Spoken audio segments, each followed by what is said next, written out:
Hi, my name is Hannah. Welcome back to my channel. I am filming outside today, and if I go inside halfway through this video, it's because the rain has decided to show up. It's supposed to rain today, so we'll see how long I make it out here. But it's really pretty out, and everything is so green, and it has been raining a little more. Here in Catalonia, we have had a horrible drought, so any rain we can get is good news. So I have read some books that I am really excited to talk about this week, so let's just jump into those. Now, let's start with the book that I read to my daughter last week. I had all these wonderful suggestions, so thank you so much for your suggestions for books, and I had them all pulled up. And my daughter, of course, picked the one that I didn't think she was going to, and she picked The Tale of Desperaux by Kate DiCamillo. This book is telling the story of our young mouse named Desperaux, who is born in a castle, and he falls in love with a princess. And there is also a rat that is living in the dungeon, and a serving maid who has been abused her whole life. And how are they going to find light and hope in their lives? And it's a sweet story. Is it the best book I've ever read? No, but it had its moments. I think the only thing that I could probably say about it that I didn't love was it does that thing that some books do where they try to talk to you, break that fourth wall, and it was kind of driving me nuts having to read it out loud. How many times can the author say, "Well, dear reader, you may want to pay attention to this. I do not want to be called the reader when I am reading a book out loud." I don't know why, that just bothered me just a little bit, but other than that, it was cute. She liked it. It was fine. Probably not my favorite read aloud that we have done, but still enjoyed it. I do appreciate any of your recommendations for middle grade novels. I keep putting them on the list, pulling them up at the library, and we just have to see what she picks. Recently, I read the book Flawless by Elise Hu, and that book really focused on the beauty standards and the pressure to perform this beauty work in South Korea. And so I found this other book that I was really excited to get to, and it is called Flowers of Fire, The Inside Story of South Korea's Feminist Movement and What It Means for Women's Rights Worldwide by Hwon Jung. And this, I thought, went along well with Flawless because Flawless did touch on the feminist movement.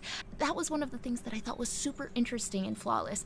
And so I was excited to pick up this one because I wanted to learn more about it, and this one did not disappoint. This was a 5-star book.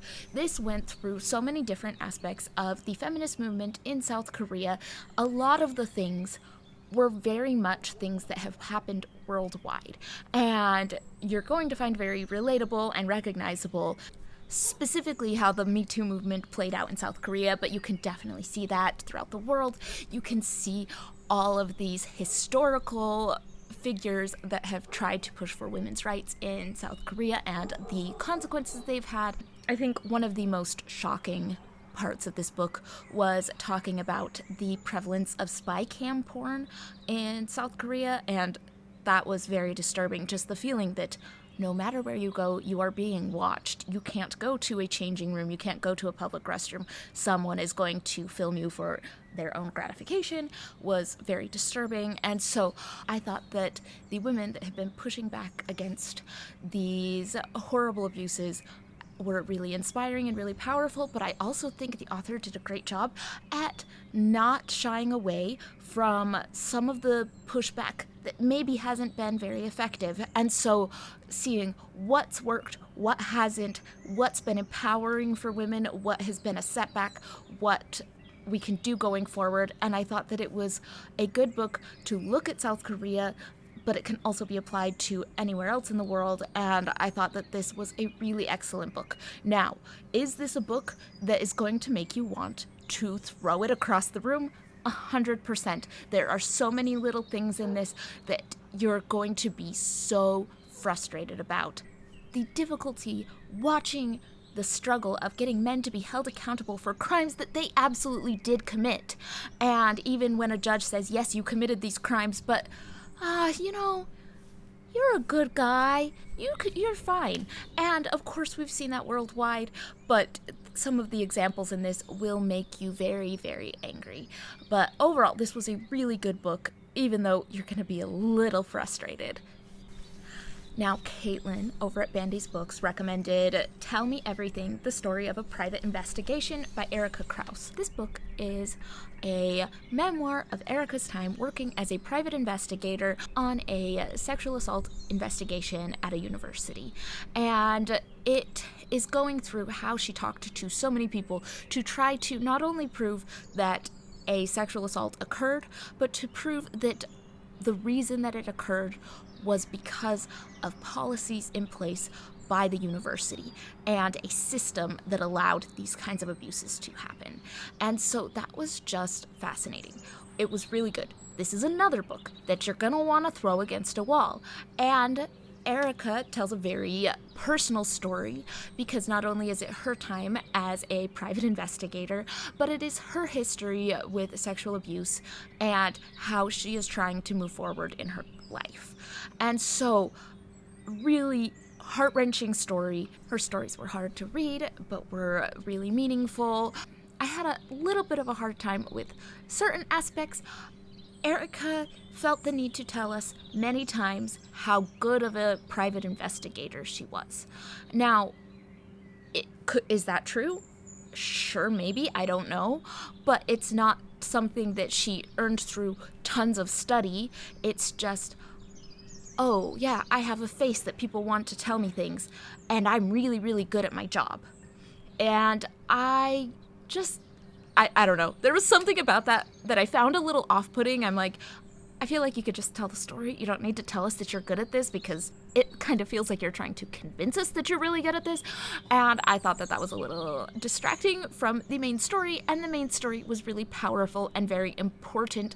And so I do recommend this book. I thought it was really well done. There were just a couple moments of things where I'm like, come on.